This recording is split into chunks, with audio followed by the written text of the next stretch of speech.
There's a hidden pattern that repeats in millions of families, a cruel mechanism where a child is chosen to carry all the pain that adults can't face. Have you ever wondered why it was always you? Why, among your siblings, you were always the problem child, the difficult one, the one who carried all the household tension on your back? The answer lies in a disturbing discovery that David Miller made when delving into the depths of the family psyche. The scapegoat isn't chosen by chance. They are carefully selected to be the guardian of the collective shadow, the receptacle for all the projections the narcissistic family doesn't have the courage to look at. Miller revolutionized our understanding by showing that behind every dysfunctional family dynamic lies a shadow play, where each member performs an archetypal role. And the cruelest, most devastating role is that of the scapegoat, the one who must symbolically die so that others can live their illusions of perfection. But there's something the narcissist doesn't know, something David Miller discovered that will forever change how you view your own journey. The scapegoat, precisely because they've known darkness from an early age, carries within them the greatest potential for individuation. They have access to a power that other family members will never possess, the ability to transform suffering into awareness, pain into wisdom. If you grew up being the family's problem, if you always felt you carried a disproportionate burden, if you were the one who received your parents' darkest projections, then you need to hear what David Miller discovered about the alchemy of transformation, because today you will understand not only how to survive this dynamic, but how to use it to become the hero of your own journey. The question is no longer why me. The question is, how do I transform this wound into my greatest strength? Look into the mirror of your life. How many times have you sabotaged yourself believing you truly were the problem? How many relationships have you destroyed by repeating the pattern of self-rejection you learned at home? How many opportunities have you let slip away because deep down, you believed you didn't deserve to be happy? Recognize the pattern. As a child, you learned that your function was to absorb the anger, frustration, and unprocessed shadow of the adults around you. You became the family's emotional lightning rod. And to survive, you created a mask. Sometimes the mask of the rebel, sometimes the invisible one, sometimes the over-responsible one. But always carrying the burden of being the one who isn't okay. Observe how this replicates in your adult life.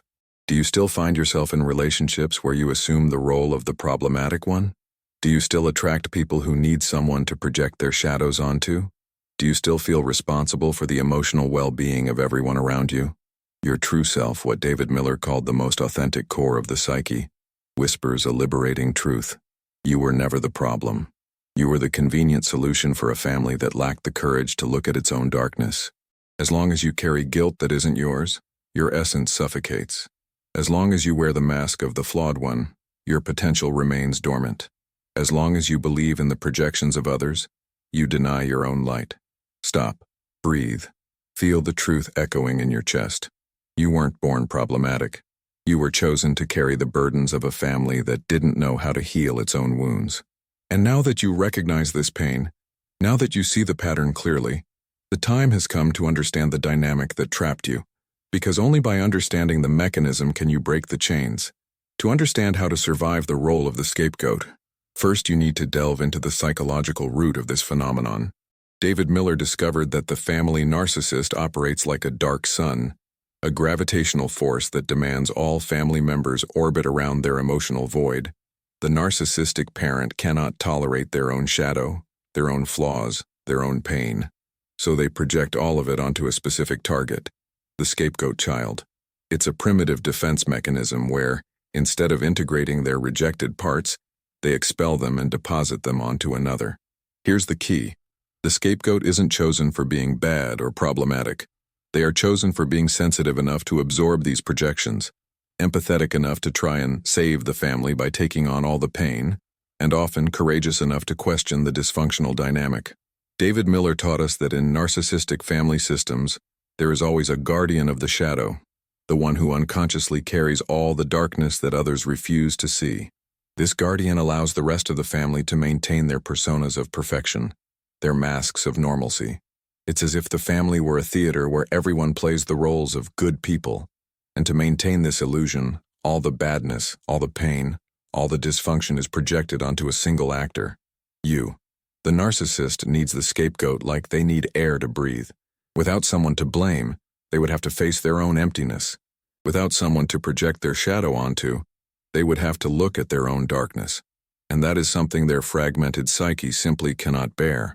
But here's what David Miller discovered that is most liberating. The scapegoat, by being in direct contact with the shadow, has privileged access to the process of individuation. They know darkness intimately, and those who know darkness can find the light. The first survival strategy the scapegoat child develops is emotional hypervigilance. You learn to read micro-expressions, to feel the tension in the air before it even manifested, to anticipate emotional explosions. This ability, born as a protective mechanism, can become your greatest strength. Deep intuition about the human psyche. Use this sensitivity as a compass. Your ability to perceive what others don't see isn't a weakness, it's a gift. David Miller would call this the transcendent function, the ability to navigate between the opposites of the psyche with awareness. The second strategy is the early development of emotional self-sufficiency. When you realized you couldn't count on unconditional parental love, you were forced to find within yourself the source of emotional nourishment. This is a premature, yet powerful form of contact with the self. Recognize that this forced self-sufficiency, though painful, gave you something many people never develop, the capacity for self-parenting. You can be the father-mother to yourself that you never had.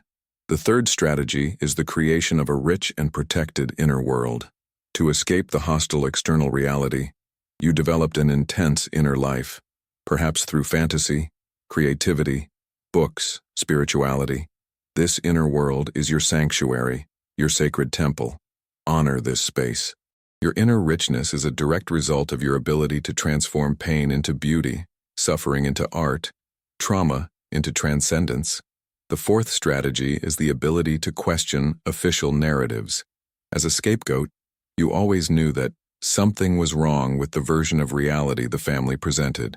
You developed a radar for lies, manipulations, gaslighting. This critical capacity is precious. In a world full of manipulation and falsehood, you have the gift of seeing through masks, of perceiving when someone is operating through their persona instead of their authentic self. The fifth strategy is the transformation of pain into compassion. Knowing suffering intimately, you developed a deep empathy for others who suffer. You became a natural healer, someone who can offer genuine understanding because you have been in the abyss yourself. The sixth strategy is the development of moral courage. When you are constantly blamed and attacked for simply existing, you are forced to develop a steel backbone. You learn to defend your truth even when everyone else says you are wrong. This moral courage is rare and precious. It is the foundation upon which you can build an authentic life, aligned with your deepest values, not with the expectations of others. The seventh strategy is the ability to rise from the ashes. Every attack, every humiliation, every attempt to break your spirit taught you something fundamental. You are indestructible. Like the phoenix, you can always be reborn. Use this conscious resilience now. Every time life knocks you down, remember, you have already survived the worst. You have within you a strength that was forged in the fire of adversity. The eighth strategy is the instinctive search for truth. As a scapegoat, you always knew there was a reality behind appearances. This made you a natural seeker, someone who isn't satisfied with superficial answers. Cultivate this search. Your hunger for truth, for authenticity, for deep meaning is what will lead you to complete individuation. The ninth strategy is the ability to turn poison into medicine. David Miller said that what doesn't kill you makes you stronger, but only if you consciously process the experience. You learned the alchemy of transformation, converting lead into gold, pain into wisdom. The 10th and most powerful strategy is the conscious integration of the shadow. Unlike other family members who project their darkness, you were forced to live with it. This gives you a unique advantage. You can integrate your shadow instead of rejecting it. When you consciously integrate your rejected parts, when you embrace both your light and your darkness, you achieve something David Miller called psychic totality. You become whole, authentic, individuated. This is the scapegoat's ultimate victory, transforming the curse into a blessing, the role of victim into the role of hero, the deepest wound into the source of the greatest healing. Now that you know these strategies, how do you begin the journey of integration? The first wound to look at is that of your inner child, that part of you that was forced to carry too much weight, too soon. Grab a journal and write a letter to that child. Tell them they were never the problem. Tell them you see them, you honor them, you will protect them from now on. This is the first step of what David Miller called dialogue with the unconscious. Practice the shadow work technique by asking yourself, which characteristics that bother me most in others are reflections of parts of myself that I haven't yet integrated? Remember, what you project onto others are pieces of your own psyche, asking to be recognized. Develop what David Miller called active imagination. Set aside moments to internally dialogue with the different parts of you, the wounded child, the rebellious teenager, the adult struggling to trust. Give a voice to each part, listen to their needs, integrate their messages, create self-compassion rituals. Every time you catch yourself repeating the pattern of self-criticism learned in the family, stop and treat yourself with the kindness you would give a dear friend. You are reparenting yourself. Establish clear boundaries with people who try to put you back in the scapegoat role. Your sensitivity is not an invitation for others to unload their shadows onto you. You have the right to say no. Seek relationships with people who see you for who you truly are, not for the role you learn to play. Surround yourself with those who honor your healing journey, not those who benefit from your wounds. Practice paradoxical gratitude. Be thankful for the painful experience that brought you here, because it gave you access to the wisdom you now possess. This doesn't mean romanticizing abuse, but recognizing your ability to transform poison into medicine. Always remember, integration is a process, not a destination. Be patient with yourself. Every day you choose consciousness instead of automatic repetition. You are honoring your journey of individuation. You have changed.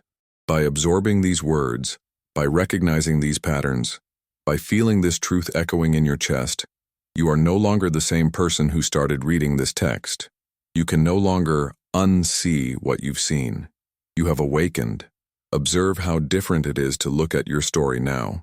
You are no longer the family's problem child. You are the courageous one who questioned the unhealthy dynamic. You are no longer the scapegoat. You are the alchemist who transformed pain into wisdom. You are no longer the victim of others' projections. You are the hero of your own journey of individuation. Integrate this truth. Your sensitivity is your strength. Your pain was your teacher. Your deepest wound has become your most powerful source of healing. You are now the conscious observer of your story, no longer the unconscious actor in a role others wrote for you. You are the living expression of your true self, no longer the projected shadow of a family.